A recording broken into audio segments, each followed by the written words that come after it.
মিলি কিচেনে আপনাদের সবার স্বাগত। আজকে আমি একটু বাটা মাছ দিয়ে আলু টমেটো দিয়ে রান্না করব, সেটি আজকে আপনাদের সাথে শেয়ার করব।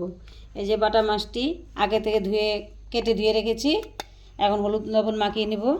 আর তার সাথে নিয়ে নিয়েছি দুটো বড় সাইজের আলু, একটা টমেটো, একটা পেঁয়াজ কুচি। এখানে আছে কাঁচা লাল লঙ্কা বাটা, এখানে আছে আদা বাটা, তার সাথে আছে ধনিয়া পাতা। হলুদ লবণ মাখিয়ে নেব, তার জন্য দিয়ে দিলাম হলুদ ও স্বাদ মতো লবণ। এখন মাছের গায়ে আমি হলুদ লবণটা ভালো করে মাখিয়ে নেব। হলুদ লবণ মাখানো হয়ে গিয়েছে, এখন আমি গ্যাসে একটা কড়া বসাই দেব। কড়া গরম হয়ে গিয়েছে, দিয়ে দেব সর্ষের তেল। গরম হয়ে গিয়েছে, এখন দিয়ে দেব মাছটা হালকা করে ভেজে নেব, কারণ পাবদা মাছ বেশি ভাজলে ভালো লাগবে না। এক পিঠ ভাজা হয়ে গিয়েছে, এখন উল্টে দেব।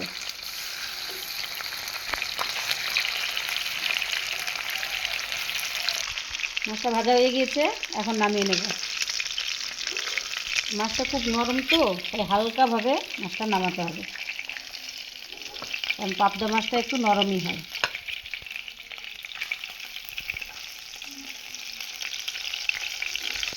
বেশি নাড়াচাড়া করলে মাছটা যাবে ভেঙে যাবে। একইভাবে এই মাছটাও ভেজে নেব।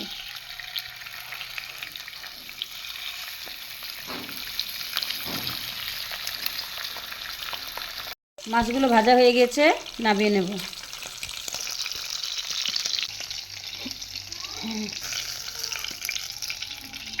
এই তেলের মধ্যেই আমি এখন আলুটা ভেজে নেব।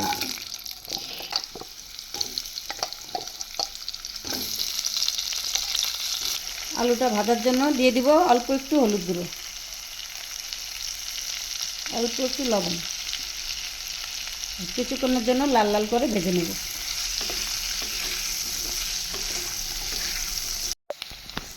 আলুটা লাল লাল করে ভাজা হয়ে গিয়েছে, এখন নামিয়ে নেব।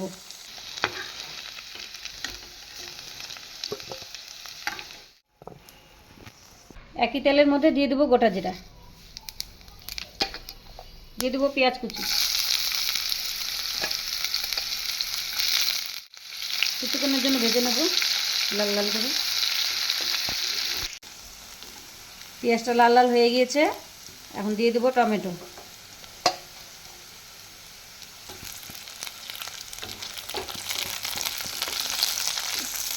কিছুক্ষণের জন্য টমেটোটা নাড়াচাড়া দিয়ে নেব। টমেটোটা ভাজা ভাজা হয়ে গিয়েছে, এখন দিয়ে দেবো আদা বাটা।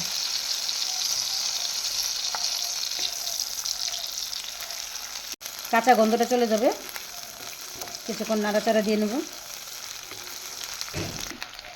দিয়ে দেবো কাঁচা লাল লঙ্কা বাটা, দেব হলুদ গুঁড়ো, ধনে গুঁড়ো, জিরে গুঁড়ো, কাশ্মীরি লাল লঙ্কা গুঁড়ো,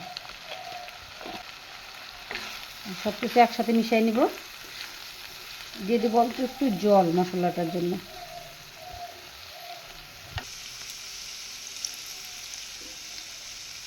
এখন মিডিয়াম আছে কিছুক্ষণের জন্য ঢেকে দেব। 2 মিনিটের জন্য ঢাকা দিয়ে দেব। ঢাকনাটা উঠিয়ে নেব। সিদ্ধ হয়ে গিয়েছে, এখন দিয়ে দেবো এর মধ্যে আগে থেকে ভেজে রাখা আলু।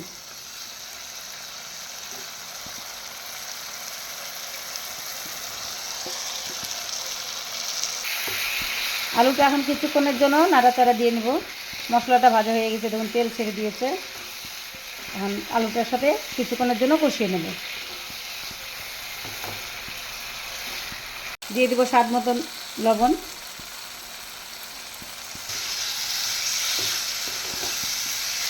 লো ফ্লেমে কিছুক্ষণের জন্য কষিয়ে নেব।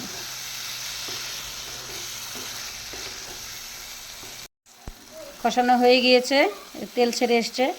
এখন এর মধ্যে দিয়ে দেবো আমি পরিমাণ মতো জল।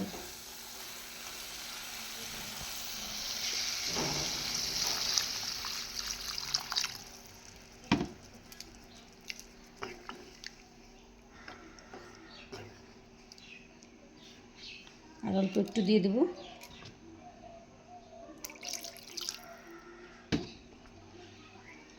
এখন 3-4 মিনিটের জন্য আমি একটু ঢেকে দেব, কারণ আলুটা সিদ্ধ হয় নাই। আলুটা সিদ্ধ হয়ে যাওয়ার জন্য 3-4 মিনিটের জন্য ঢেকে দেব। ঢাকনাটা উঠিয়ে নেব হয়েছে কি না। আলুটা সিদ্ধ হয়ে গিয়েছে। এখন এর মধ্যে দিয়ে দেবো আমি মাছ, আগে থেকে ভেজে রাখা পাবদা মাছ একটা একটা করে দিয়ে দেবো।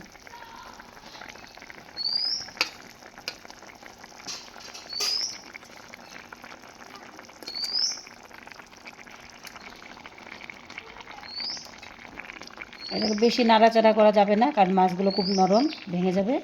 তাই হালকা অল্প ফুটিয়ে নেব আমি। তরকারিটা হয়ে গিয়েছে। এখন এর মধ্যে দিয়ে দেবো ধনিয়া পাতা কুচি।